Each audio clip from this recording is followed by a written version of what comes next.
Maria, we're moving forward here at the White House under the assumption that there will be a second Trump term.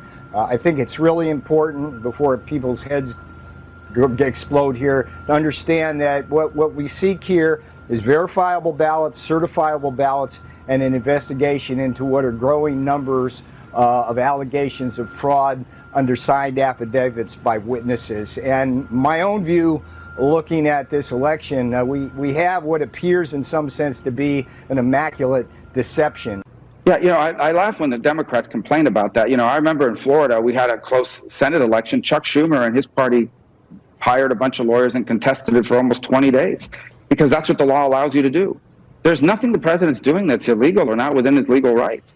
We have laws that govern this stuff. You get unofficial results on election night. States continue to count legal ballots. If there's a recount called for, that's what they do. Eventually, they have to move towards certifying that vote. And in the interim, if a candidate or anyone has evidence of fraud or something that was wrong and wrongdoing, you have a legal right to go to court and present that evidence. If you have it, you have it. And if you don't, then you know the answer. These states are going to start certifying elections at some point.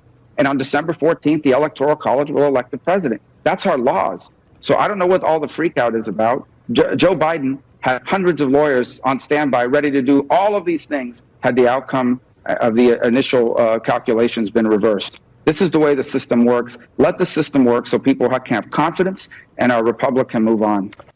Trust the process, either certified or not. Don't be planning on, don't be, if you're one of these electors in your slates, don't book your suite in these state capitals for the 14th of December quite yet. And here's what's interesting. One of the smarter guys on their side, Dan Abrams, on his show, we can't pull it because it's behind the paywall at SiriusXM, but we'll try to get this story up a little later. He's saying now, hey, he's telling his audience, hey, I think there's a way, and he's been down, this is zero, done, let's get it, oh, boom, boom, boom, boom, boom. They're saying, hey, I see how Trump's going to steal this election. It's these state legislatures, and it's the certification process. Remember, write that down, ladies and gentlemen. You can't certify if you can't get a ballot count, right? And if you can't get your arms around all these unverifiable, uncertifiable, no chain of custody ballots, can't certify. Can't certify, can't have a slate of electors. Can't have a slate of electors, nobody shows up. No need to show up at the state capitals on the 14th. The other reason I know we're winning, you can always tell their tells are when they start getting jiggy. Okay, they're jiggy now on the new one, Jack, is the 8th. I've been saying safe harbor, safe harbor, safe harbor. Now they're rolling out legal experts. Legal experts are saying, that safe harbor thing, that's kind of movable. That's like a movable feast. Mm-hmm. It's always been 6 days, but it doesn't have to be 6 days, right? The 14th is actually in statutory. I think it's the second Wednesday, the first Wednesday after the second Monday or something. It's a calculation, but that date is in the ground. But they're going to start. Hey, I don't know if it'll be the 8th. And of course, we've got the early. We're going to put up a critical path. Maybe we'll do it this afternoon. We'll put up a chart. It's got the certification dates for really the 23rd or 24th of November for all these states. One thing I want to say about Rubio, though, I mean, we sometimes say that he's a little soft. Yeah. This guy's on fire right now. And don't tell me that his phone is not ringing off the hook, because when you look at some of the social media in South Florida, particularly amongst the Cuban community, they see this as an absolute crisis. They see this through the vision of losing Cuba. They are very, very concerned that there is a communist plot here. He wants to be competitive also in 2024. This is a defining moment. You're either with us or you're against us, right? And I'm talking about guys on our side of the football. And we're going to go on all details and we're going to name names. The treachery that's gone, treachery and incompetence that's got us in this jam. Instead of popping champagne corks on the 3rd for a landslide win, we got to work like Trojans in order to close the deal. And we're going to close the deal. You're in the war room. We're live from the nation's capital. Tomorrow will be a massive rally in support of President Trump. I think there are all kind of rallies going on, but they may coalesce around a couple of sites. Amy Kramer and the team putting it on will be on later in the show. I think we're going to have Brandon Strock in the afternoon show. We've also got some Chinese participants, Chinese Americans, who are going to be here in the hundreds, if not in the thousands, to basically show their support in the anti-CCP movement. We're going to go around. We got Nevada, Arizona, Georgia, Michigan, Pennsylvania. We've got it all throughout. We got Rudy Giuliani, a lot going on. Episode 499, we're the 18th biggest podcast now. We're back up on YouTube also. Greg Mance, our high-sticking penalty has been worked through. Over 18, I think 19 million downloads. The show gets bigger every day. I want to thank you. The audience makes this. The audience has got the muscle. The Lao Beijing of America. And we want to thank John Fredericks Radio Network. He's down in Georgia. The Real America's Voice guys have done a tremendous job under intense pressure to keep this up and going. Also, I'm going to try to get Steve Gruber this afternoon, another host of the morning show and the afternoon call-in show about Michigan. The guy's fantastic. Newsmax TV, G News, GTV, everywhere, and every platform known to mankind. This show is metastasizing, and we try to give you hardcore information in analytics without any of the spin. We give it, it's bourbon and branch here, right? We try to give it to you as close or straight as possible. Yes, sir. You're forgetting one thing.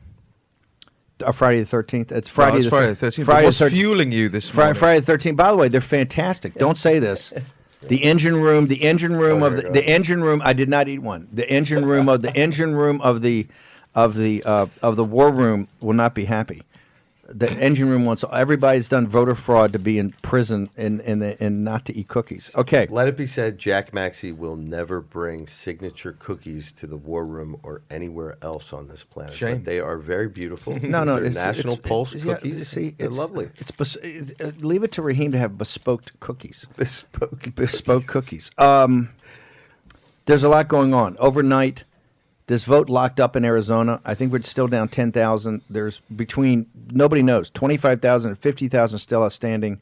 Kelly Ward, I was on for an hour last night with the Trump movement in Arizona with Gosar. I did an hour. Gosar came on afterwards, and then Kelly Ward. She's got a lawsuit out there to go precinct by precinct for a validation. They're trying to get to the bottom of both the Dominion Systems situation and the way this thing went down with they're in court today on these green buttons. Was everything accounted for? So they're fighting. But to be blunt, the establishment out there has not been, this is the one, and I warned people about this Lincoln Project and the McCain crowd and all of it.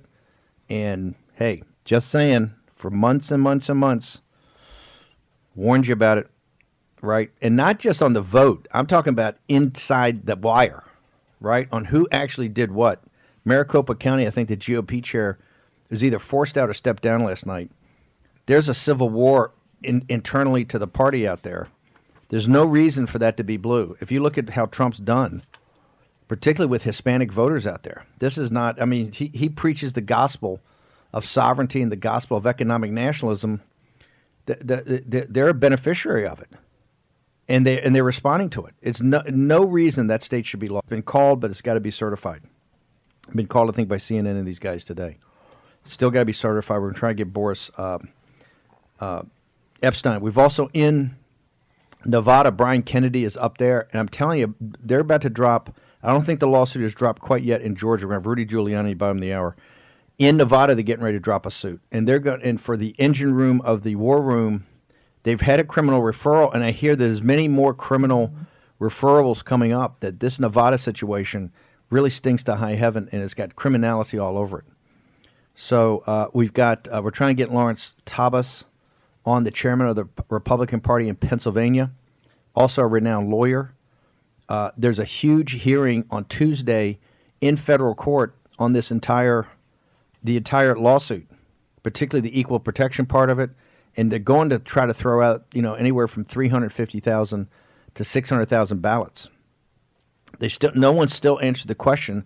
In the state of Pennsylvania, Commonwealth of Pennsylvania will not come clear. Where are the you had 2.6 million mail-in ballots. It overwhelmed everything. The analysis that was done beforehand, the reason Rachel Maddow and Chris Hayes and these guys were in meltdown about the naked ballots was the kill ratio, 10%, 5%. So the rejections of just on the naked ballots would offset Trump's deficit right now. And right now you can't get any clear hearing. And it took Jack Maxey banging on the table on the provisional ballots. We still don't know what the kill ratio is on the rejected ballots. And somebody said, I think they went out. I think they had time and cured them. Okay, let me be blunt. The reason they had mail-in ballots is they had no ground game, no door-to-door ground game to go get people out to vote on November 3rd. I'm not going to be convinced until I actually see how they did it and in what communities they did it, that they had a cure process, that they could go back and track down somebody, knock on a door and get them to cure it. I don't buy that. That's an excuse. Somebody said, people are out there saying, no. We've got to see by precinct, by district, which ones were problems and if they got cured. They did not have the logistics game for this. Remember, they're the side that thinks that the CCP virus, the COVID-19, hell, they want to shut down Chicago. You got the new head of their task force wants to shut down lock down the United States. Lightfoot wants to make Chicago the new Wuhan. She wants to go into quarantine. She's canceling Thanksgiving, right? Steve Cortez and these guys in Chicago. Cortez has never happened. My point: this thing in Pennsylvania, if it's the Secretary of State or the Attorney General, the people up there got to start yelling and screaming. We need to find out before we go into court on Tuesday. You need to find out what's the situation with these ballots. And I keep talking. I'm banging on the table. We're the first guy to identify the problem is going to be and you can't convince me in the complexity of, and that's why Rachel Maddow and Chris Hayes, for their side, rightly melted down when they ruled it that, because they knew that was going to be a big problem. And that problem just can't have magically gone away. It's a problem somewhere, unless people were either restricted in the room from not seeing it, or if people didn't show up, right?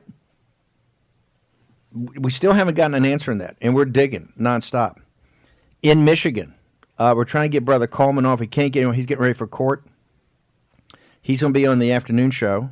We're going to try to get Gruber again. Gruber's magnificent. In Michigan, at high noon, they have the court hearing on the state court for Coleman's, the David versus Goliath. He's got the affidavits. And Kaylee's on, I think, Hannity last night. She's got another stack this thick, right, of affidavits. And those affidavits are for Pennsylvania in Michigan. And these affidavits go everywhere from Dominion Systems employees to people that are employees of Wayne County in Detroit. And these are eyewitnesses' accounts. So the mainstream media is not dealing with it. You got the head of the chairman of the Federal Reserve, the Federal Elections Commission. He's saying, yeah, this is an illegal election, right? On a day part on Newsmax. We love Newsmax, but hey, let's bump him up to prime time, right? Trainer. Okay. Did I take that whole block? You guys got to jump in here. Greg Mans, we got you back here so you can high stick me for airtime. The point is, this fight's all over and they're getting nervous, right? They see our path to victory here. On closing our victory. And the reason is because these are illegitimate, non-certifiable, no chain of custody ballots. Going to go to Georgia now. Dogfight down there. John Fredericks from Georgia next.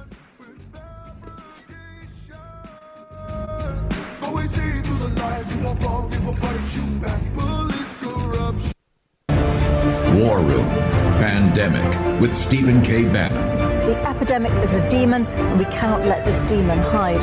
War Room Pandemic. Here's your host, Stephen K. Bannon. Okay, for you at home keeping score, or just there's three-prong strategy at work here. Number one is to close on Trump's victory. Paramount, number one. 20 hours, close on Trump's victory, and we're closing on that victory, okay? Step two is to make sure in this process we completely expose and destroy the globalist elite that's tried to steal this. This is the rear guard action from Hillary Clinton. We thought we put it to bed in 2016. Obviously, we didn't, right? And this is where the Bernie people should join us. But we're going to basically dismantle and deconstruct this rearguard action of which Biden's the cipher. I want to play later. I want to put up later. By the way, Ron Klain, the chief of staff, total phony. In February, tweeting out, nothing to worry about here. Nothing to worry about. We ought to be down in Chinatown. It's the Chinese and the Asians. Don't give me your phony you're with them. You're kowtow to the Chinese Communist Party in February, a month after we've been doing this. You're out there putting out your tweet, nothing to worry about. How much blood's on your hands, brother? Of the firestorm that hit New York City and hit Queens and hit, de Blasio and Cuomo, they got plenty of guilt here. But so do you, sir. You're mocking people in February. We have an epidemic of, was it bad information? Right? No, sir, you had a pandemic. A pandemic. He's your chief of staff. Oh, they're so organized, they're so great. He is a clown and a phony, and there's blood on your hands. Oh, it's an epidemic of misinformation. No, sir, it was a pandemic, and it went through there like a firestorm. And how many people in those communities did you falsely lead to their death? Look at his tweet. We'll get it up later. Complete, total phony. The third aspect is so one is to close on the victory. Two is to take this and deconstruct it and bury it. This globalist elite that mock and ridicule you every day, your betters, who've led this whole thing into a total disaster. The third aspect is this, what's aborting? That great awakening you saw from South Florida with the Latinos and Hispanics in the South in the anti-communist parade, to the 96-mile caravan in Arizona, to the 54,000 people that showed up around Butler, and everywhere in between. And part of that is if we got to listen, the thing between rearguard establishment and the Trump movement, and from Arizona to Pennsylvania, there's a lot to sort out here. And let's just sort it out now, right? No need to kick the can down the road for another day. Let's sort it out now. Let's go to Georgia, because you're seeing it in Arizona, you're seeing it in Pennsylvania, and you're seeing it in Georgia. Mr. John Fredericks, can you give us a situation report? Yes, Steve. Thanks for having me live in Atlanta. This is where we've moved our headquarters. So we're supposed to have this recount and audit, which everybody was cheering, that finally we're going to get to the bottom of this. But instead, here's what happens.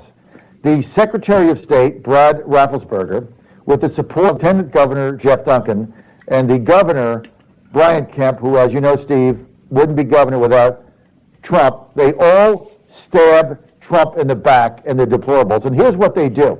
This has become a sham audit. So what they're doing is, when they're counting the votes and doing an audit, they're only allowing in one observer per 10 teams, right? That means that if I'm an observer watching this, I can only watch 10% of the action, because I've got to observe 10 teams spread apart of 4 people each. The Republicans want a one-on-one sort of relationship.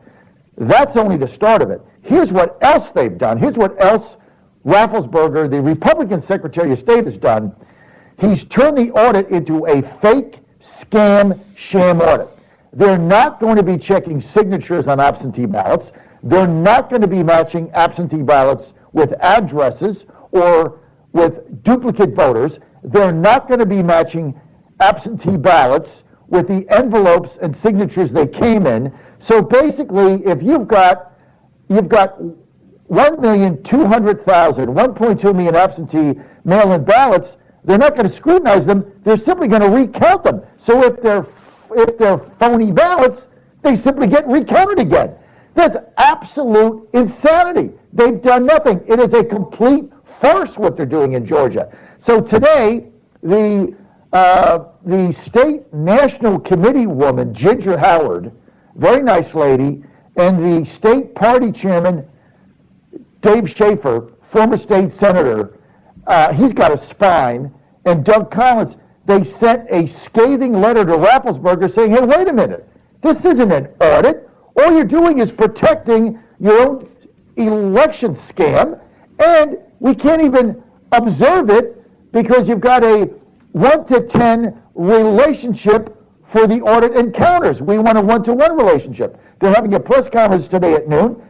Jeff Duncan, the lieutenant governor, defended Rafflesberger, the Republican Secretary of State. He's a Republican, and again said, look, there's just nothing to see here. Well, if there's nothing to see here, then why don't you let us see it?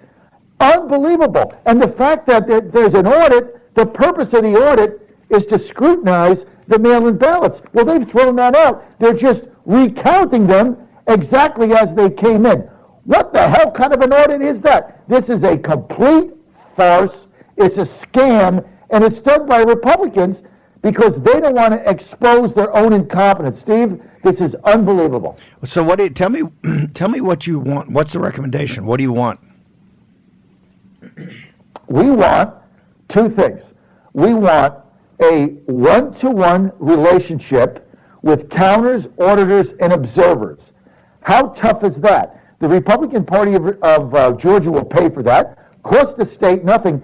If you're going to be having a recount, why don't you let the Republicans come in, the volunteers and the paid staff, on a 1-to-1 basis and simply observe? Secondly, the purpose of the audit with 1-to mail-in ballots is, A, does the signatures match? B, does the address match? C, does the signatures on the envelopes that came in match? This is all Georgia law. Do they match? Number D, or letter D. Do the absentee ballots that came in, were they also duplicate ballots that people try to vote and then were told, no, there was an absentee ballot that came in? Do they have double registrations? Did they vote somewhere else? That's what an audit is, not simply recounting the scam that's already been done. Does that make sense? Yeah, total sense. But here's the question. If it's Republicans, this is kind of the second part of the strategy here, is that Biden, the rearguard action of the elites, Biden can't even get, he can't even get the keys to the GSA building. He's being shown as so feckless every day and so weak every day for what they do. Last time I looked, President Trump's the head of this party. Is there one phone call from the White House could make this happen? So if you can't, you're not going to be able to sit there and prove that they stole the election if you can't even get guys in your party to, you bang some heads and make it happen. So make our audience feel better that heads are being banged and that Republicans are saying, yes, we will do and move heaven and earth to just show that the ballots are either legitimate or if they're not. If they're legitimate and certifiable, they got to count. Not even a question. But the question is, there's no chain of custody. So what's happening internally to make this happen now, besides people whining and going crazy?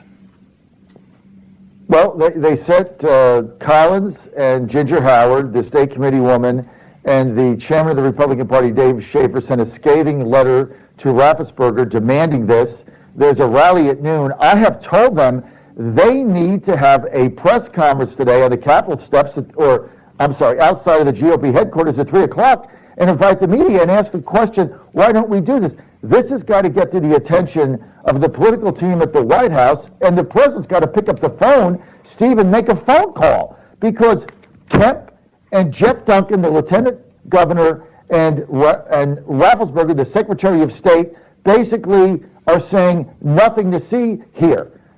What's the purpose of an audit if you're not auditing anything? This is outrageous. Somebody needs to get involved, and all we have is a handful of people. The establishment's got to understand one thing.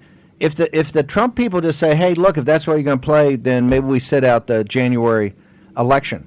Mitch McConnell won't be leader. Well, then there's no country. But then there's no country, Steve. So the stakes of those kind of threats are too high. What we need here. You're not a negotiator, brother. You're not a negotiator. We're going home. We're going home, and we'll get our. You got to do some brinksmanship here. You're killing me. We got to do some brinksmanship. Certainly, we're going home. Right? We're recalling John Fredericks. First thing we're going to do is recall John Fredericks from Atlanta. We're taking the John Fredericks radio show and the thing. We're bringing you back.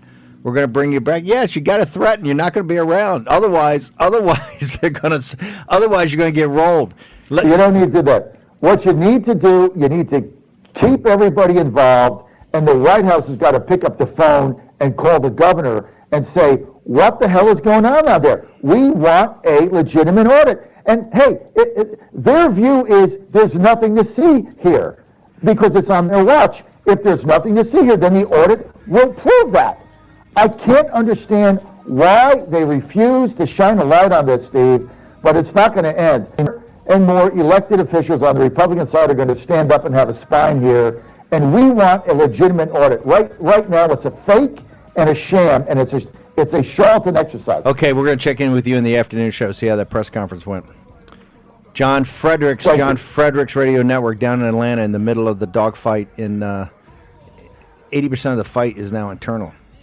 Of course, the left's going to say that's because nothing to see here. Well, then, hey, Biden should jump in here and try to unite the country. We'll be back in a moment with Rudy.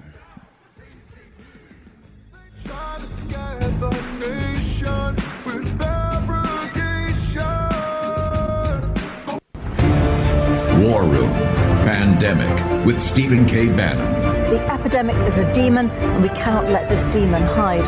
War Room Pandemic. Here's your host, Stephen K. Bannon. Okay, welcome back. We now have the one and only America's mayor, who I will tell you is working 20 hours a day to not simply defend the president, but really to close on this deal because it's we must do this for the country, for the republic. We're winning. Don't believe what you're seeing in the fake news. You can see the cracks. Dan Abrams, they see exactly what we're accomplishing here, and they're getting very concerned about these lawsuits, and particularly the affidavits that are showing up. And we're going to have the FEC chairman's interviews. We're going to pull some highlights from this. I want to go now to Rudy. First off, Rudy, why don't you just give people an overview of where do you think we stand going into the weekend, and then I want to talk to you specifically about Pennsylvania and in Michigan, where we have two court appearances that are coming up. What's your overall view? Are we winning right now or not? I would say we're in a position to win. We don't really start winning until these cases start getting presented and they get on the way to a decision, which will be next week. But I mean, if you're asking me, is there enough material out there for a court to rule in our favor? The answer is yes. Right now, there's a major lawsuit in Pennsylvania that basically, if we're successful, would disqualify somewhere around 500,000 to 600,000 votes, most of which would be Biden votes, and he would win Pennsylvania. It requires about anywhere from 15 to 40 witnesses, depending on the judge and how much he wants and how much corroboration he wants. And basically the core of it would be that all these ballots were submitted and never examined. It's as if nobody knows if any true actual person actually signed these ballots. The only thing we have left is the raw ballot. The identifying material has been removed from it. And since there is no number that puts them together, there's no way to find out. And they become immediately under Pennsylvania or unlawful ballots. If Pennsylvania agrees with that, or the upper court in Pennsylvania agrees with that, then that would take care of Pennsylvania. Michigan, I think Michigan's even worse than Pennsylvania because in addition to having that, you also have that incident where 100,000 votes were brought in the middle of the night. There were 3 witnesses to that. And actually, some corroboration of people who saw trucks coming in, and I think we'll be able to prove that 100,000 ballots were brought in at 4 o'clock in the morning at the hall in Detroit. And we will be able to put witnesses on who will say that those ballots were all for Biden and that they had no other candidate on them. Well, that 100,000 ballots would have to be disqualified. And then you have, and in Detroit, we have an incredible group of witnesses, including a woman who worked for Detroit for 40 years, who was trained by the Detroit political people to cheat. She was actually put there to help cheat from the very beginning. When people came in to vote early, she would instruct them to vote Democratic and show them how to do it. When a person came to vote a second time, she would often go find a name in the registry book and give it and assign it to that person. And then she witnessed also the exclusion of all the Republicans from the counting. And then we have the 3 witnesses who saw the 100,000 ballots come in. We have the postal guy who had a back date, and the postal inspector came there, browbeat him, the postal inspector didn't know that the guy was taping him. And when you read the tape, you say to yourself, why is a postal inspector intimidating a guy so much like this? What is the union going that far for Biden? Those 2 cases are set to be heard next week. We're also a case that'll be done hopefully today, certainly by tomorrow, in Nevada, in Arizona, and in Georgia. The Georgia case really is secondary to the recount now, just by nature of when they're going to occur.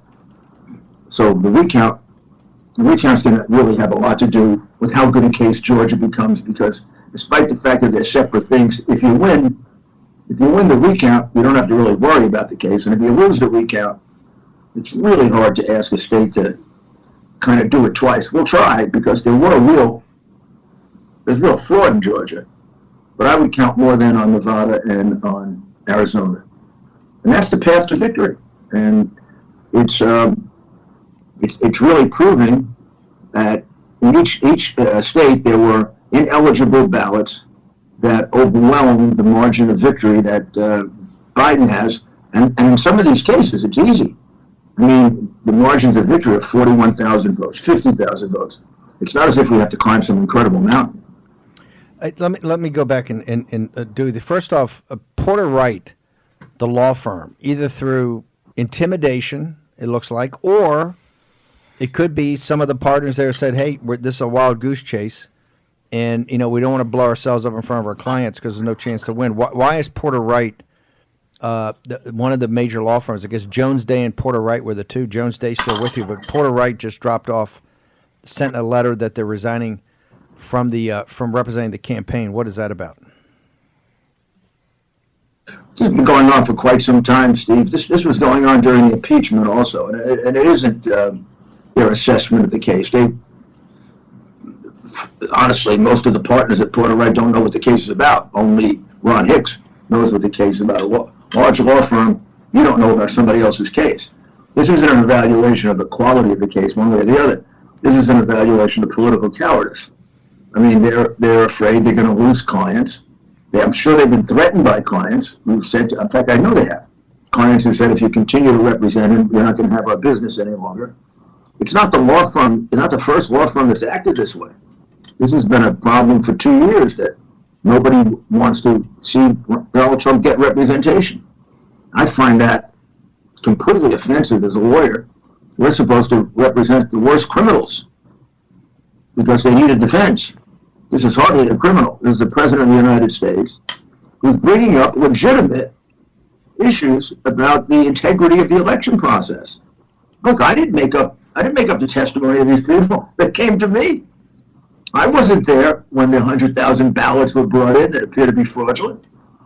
I only know that because 5 people have told me about it. I mean, I didn't know the Republicans were kept out of viewing any of the mail order ballots. 50 witnesses have told me that. So I believe you have an obligation to present this to the court. You can't just say, oh, Biden's the king now. It appears as if there was a great deal of cheating. It was confined to the major Democratic corrupt cities so you could get away with it. Notice it doesn't happen all over the country. It happens in the cities that have the corrupt machines, like Detroit, like Philadelphia, like Pittsburgh, like Milwaukee,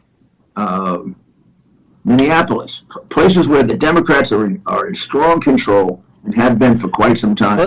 And the one thing we see that, there looks like a lot of, nefarious activity, but the one area where criminal comes up is in Nevada.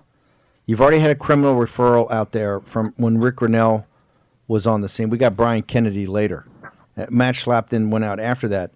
Is Nevada, is the suit in Nevada also allege criminal type activity in this in trying to either voter fraud Yes. or manipulation of systems? Yes. I mean, Michigan does too. Michigan has allegations that ballots were backdated. The ballots had to stop basically on November 3rd, 8 o'clock. Justice Alito ordered that and then put aside. Instead of doing that, when those ballots came in, they backdated them. That would be a straight out and out crime. They forced people to vote Democrat. That's a straight out and out crime. So is Nevada going to be in Michigan? Hang on, Failure to have the representatives there is a crime. Is Nevada going to be filed separately in its own? You're in the middle section of Pennsylvania in federal court. You're in a court. You're in both. There are outside groups in state court. Coleman. They're going to hear from the judge today at noon. We'll be covering that. You're in federal court. You're going to be in there next week. Is Nevada going to be a totally separate federal court filing out in Nevada? Yes. And when can people expect? I believe there will be. There'll be a separate, and it will bring up. First of all, they all have the common allegation that Republicans were kept out of the process of looking at the mail ballots and the absentee ballots, which makes the ballots illegal. Some of them were very thorough in that. In Pennsylvania and in Detroit, in Philadelphia and Detroit, I can't find anyone who looked at a ballot yet. There may be a few, but what I'm saying is they were very effective. In others, there's a mixed bag. Like in Pittsburgh, they didn't look for the first hour, the first half. The second half, they were intimidated by the judge's decision in Philadelphia, and they allowed some viewing. Hang on. Arizona, there's some viewing. In Philadelphia, why was the Republican Party, if they were blocked out that much on those days, is there a track record, and do you have it documented, where the Republican Party was raising holy hell? I remember you went in and got a thing from a sheriff who wouldn't, a court order that they wouldn't enforce, the Corey Lewandowski part of it. But is there a record where why is the Republican Party not in meltdown? Why were they not having press conferences? Why was this not like a firestorm when it was going on? It was a bit of a firestorm, just not covered. I mean, the head of the delegation had 2 press conferences. He tried to get it out. Nobody would print it.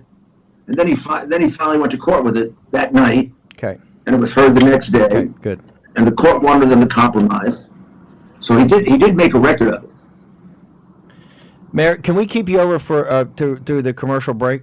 And here's what we want to do. I'm going to take the two next, Sure. Georgia and Arizona I want to take separately, because we've been very involved in both. John Fredericks is down in Georgia. We're moving our operations down there on the John Fredericks Radio Network for both to sort out what happened in the presidential, but also for the senatorial. In Arizona, I spent an hour last night with the Trump troops out there, and Gosar followed us, and Kelly Ward.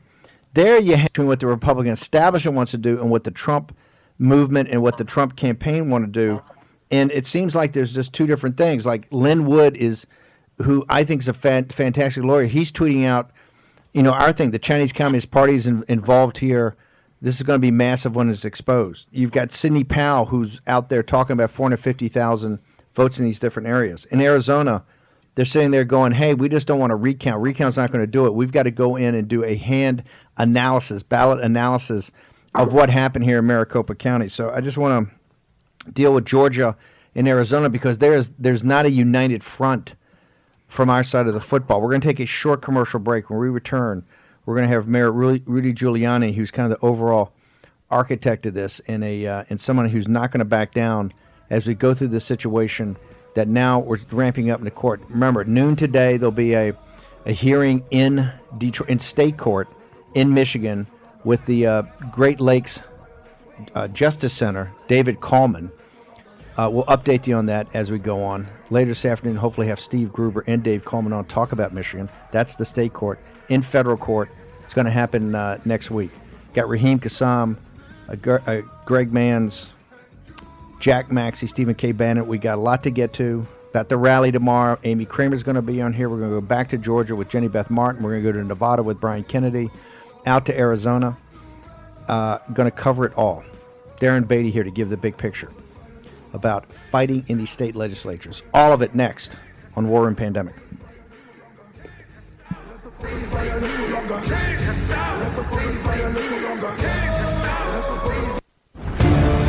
War Room Pandemic with Stephen K. Bannon. The epidemic is a demon, and we cannot let this demon hide. War Room Pandemic. Here's your host, Stephen K. Bannon. Welcome to the program, everyone. I'm Christiana Manpour in London. This week, 82 years ago, Kristallnacht happened. It was the Nazis' warning shot across the bow of our human civilization that led to genocide against a whole identity, and in that tower of burning books, it led to an attack on fact, knowledge, history, and truth. After 4 years of a modern-day assault on those same values by Donald Trump, the Biden-Harris team pledges a return to norms. Welcome to the program, everyone. So good, we're going to play it twice. Was that her, Mayor Giuliani, that was CNN comparing the Trump movement? Was it the Kristallnacht? Did I get that right, Raheem? And she completely learns the wrong lesson from Kristallnacht. You know what Kristallnacht was? This is the result of bad people making lists of enemies.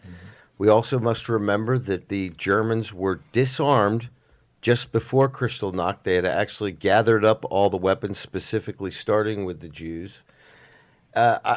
She gets it wrong completely. And then she shows the picture of the book burnings. The book burnings were not part of Kristallnacht. And let's remember who started the book burnings. It was those lovely progressive students at the universities. Right. And professors. Yep. So this was an organic, youthful movement for the most part. And just very similar to this youthful movements that we see on the streets today, smashing windows, hence the name Kristallnacht, burnings and looting stores. And what do we see? We've seen now for more than a decade they want to limit what books we can read. Certainly we can't read Mark Twain or any of that anymore. Is that Mayor Giuliani, is that the pressure that's coming on people like Porter Wright, where they've got corporate clients and you've got CNN sitting there comparing us all to Nazis? Absolutely. I saw this pressure in my own law firm when I took on the representation of him. It's clients like Zuckerberg or any of those people saying, we don't want you representing him. It's bad for our brand. How can you represent him? The partners who represent those clients then get very upset that they're going to lose those clients. We've gone into like a McCarthy kind of stage here, where we even see it in some of the reactions of some of the Democrats who say, any of these people who support, a contest, they should be thrown out of their jobs. They're not reliable workers. They should be thrown out of the communities. Yeah, but it's not just Democrats. I mean, the enablers here, the Republicans. Tell me what's going on in Georgia and in Arizona. And even in the suits, you got Linwood in a dedicated. You got Collins. You got fire breathers down there from the Trump campaign and the Trump movement. But you're not feeling any love from the governor or from the Secretary of State down there, Lieutenant Governor. Well, the governor there may have a special problem. After all, he did contract with Dominion. Dominion is going to turn out to be a complete disaster. But in any event, it's at least going to turn out to be a tremendous embarrassment. It's not a very good company. It really isn't a Canadian company. It really is a Venezuelan company. It depends completely on the software of Smartmatic. Smartmatic was a company that was developed about 2004, 2005 to help Chavez steal elections. The software is intended to help to steal elections. And that's the software that's embedded within Dominion, and Smartmatic owns a big piece of Dominion. Why is Linwood's very embarrassing. Linwood's one of the best lawyers you've got working with you. Sidney Powell, Linwood, yourself, others. He's down there tweeting like he's going off the script from the War Room that CCP's involved. You got this software system. What exactly is going on with Linwood? Well, we've got the strange situation that a company that shouldn't have been hired was hired. The company has a lot of problems. the ones I'm free to discuss with you its roots are Chavista, Venezuelan roots. The president of the Canadian branch is an Antifa follower and supporter. Why they'd be hired in the state of Georgia is beyond anything you or I could comprehend. They're hired in Maricopa County, I think. I think they're the system in Maricopa County. Last time I looked, it was Republican GOP. Now, I'm not sure they made the final decision, but they definitely had the decision made in Georgia. How did that happen? These are Republican elected officials. That President Trump, they wouldn't be a Republican elected officials unless President Trump put his shoulder to the wheel and got these guys elected.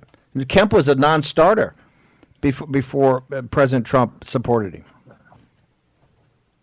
Well, the reality is the lobbyist for Dominion was his chief of staff. So, that's the connection that I make. Now, the state of Texas turned Dominion down. The state of Texas did an audit of them, decided I'm not sure the state of Texas actually got the whole history and the Venezuelan background and the Soros person that was involved in it. They just turned them down. They turned them down for incompetence. I mean, Jack, they had six verticals. They turned down on the merits. Absolutely right. I've got the study right before me, and they really turn it down on technical aspects. They don't get into the politics at all. A great guy to interview would be this guy James Sneeringer, PhD, who is the designee for the study. Right. But he is on the merits. Mayor, we got about a minute left. I know you got to go. Going into the weekend, we got a big rally here tomorrow. If you got to fire up the Trump base here and the Trump believers, give us your Newt Rockne 45 seconds.